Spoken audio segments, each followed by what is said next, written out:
Hi everyone, welcome back to Corporate Decoder, the place where we decode the future of big business one filing at a time. Today, UroGen Pharma is in the hot seat, and let's just say their latest shareholder meeting really put some key decisions to a vote, including some juicy compensation details and how they plan to keep rewarding their team. So we've got UroGen Pharma Limited filing its Form 8K dated August 26, 2025. What this really means is that UroGen held its annual meeting of shareholders on that day and a bunch of important stuff got voted on. Think of it as the company's big annual check-in with the people who own it, the shareholders.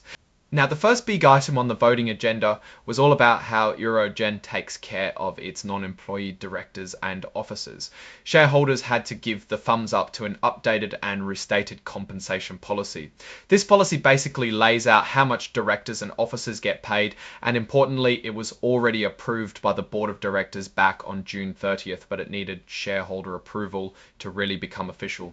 This approval is important because it sets the rules for how the company rewards its key people. It's like the official rulebook for bonuses, stock options, and other perks for those not considered full-time employees, but who guide the company. Then there was a major update to their 2017 equity incentive plan.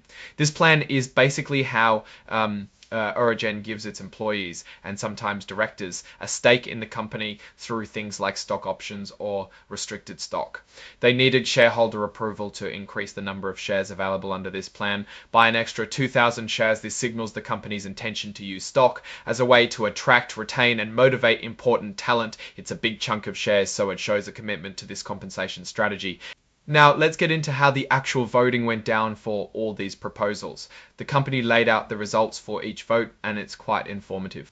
First up, the election of directors. 7 individuals were up for re-election to serve until the next annual meeting.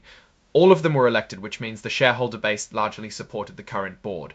You can see names like Ari Beldegrun, MD, Elizabeth Barrett, Cynthia M, Batita Stewart Holden, MD 14, Eva Leventhazen 9, Batita Stewart Holden, MD, James A. Robinson Jr., Liana S. Wem, MD, M. Spy, and Daniel G. Wildman. The votes for were quite high across the board, with numbers like 19 for Dr. Beldegrun and up to 21,000, 19 for Dr. Beldegrun and up to 21,700, 800 Dr. Beldegrun and up to 21,710 for Adotete for Daniel G. Wildman. This shows a strong confidence in the leadership team. However, we also see significant numbers of broker non-votes, like 11,595 doesn't board for hold shares on behalf of a client, but doesn't receive voting instructions from that client. So while the majority of shares cast voted for the directors, a substantial portion of shares weren't directly represented in this vote, which is something. Next, the compensation policy. Shareholders approved it with 17,894,986 votes for and 3,295,433,533,500. This means there was a clear majority in favor, but a notable minority voted against it. This often happens when shareholders have differing views on executive pay, which is a pretty common point of discussion in corporate governance. Then came the approval of the amended 2017 Equity Incentive Plan. This passed with an even stronger majority, 18,400, 3,175 votes for versus 2,777,281 votes against. Again, a healthy majority indicating shareholders are comfortable with the company using more stock to incentivize its team. This next one is called a say-on-pay vote. It's an advisory vote, meaning shareholders give their opinion on how the company's top executives are paid.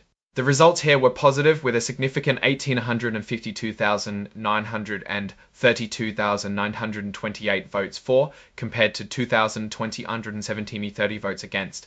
This generally means shareholders are okay with the current executive compensation structure. And for the say-on-pay frequency, shareholders overwhelmingly chose 1 year, with 21,144,259 votes for the annual vote. It's clear they prefer to weigh in on executive compensation every year. That's a strong signal UroGen will continue this annual practice.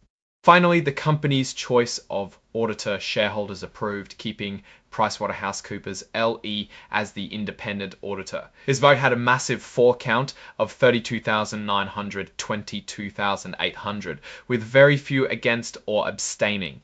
This is usually a strong vote of confidence in the auditor's work and the financial reporting processes.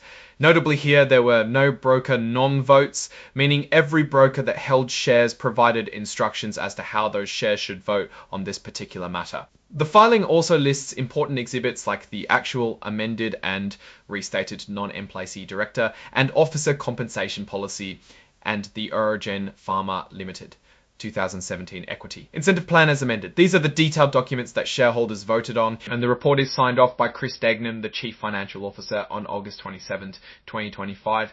AXT now looking at the overall picture here for UroGen Pharma Limited. Based on this filing, it's a pretty standard annual meeting with several key votes. The election of directors shows strong support for the current board. The approval of the compensation policy and the equity incentive plan indicates the company's focus on using its stock and formal compensation structures to align incentives for its leadership and employees. The say on pay results, especially the overwhelming vote for annual feedback, suggests shareholders want to maintain a regular dialogue about executive compensation. The auditor approval is also a strong positive, showing confidence in the company's financial oversight. The significant number of broker non-votes in the director elections is something that investors might want to monitor, as it can sometimes indicate a disconnect between beneficial owners and how their shares are voted. Though in this case, the overall directors' votes were still very strong. In essence, UroGen seems to be consolidating its governance practices and reinforcing its compensation strategies to support future growth.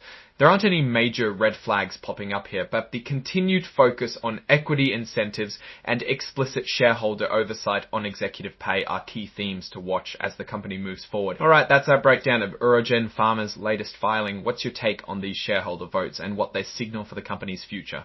Drop your thoughts in the comments. If this analysis was valuable, hitting that like button really helps, and subscribe for more deep dives.